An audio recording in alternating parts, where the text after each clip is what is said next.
organitzarem una gran festa. Serà tan fantàstica que recordarà durant segles. Sí, la boda de Tetis i Pelé, els futurs pares d'Aquiles.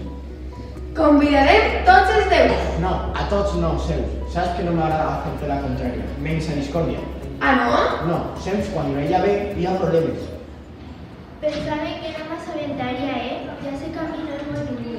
Deixaré aquesta pomadora amb aquesta descripció. La deessa amb més bellesa.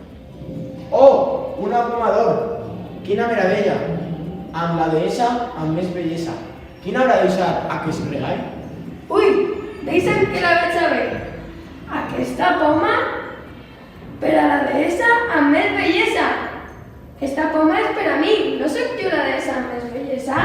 Ei, un moment, aquesta pomador pertany a mi. El nostre pare Zeus sempre ha dit que jo soy la més bella. Que lío, les tres són molt boniques. Si voleu saber com solucionem això, llegiu-vos el llibre.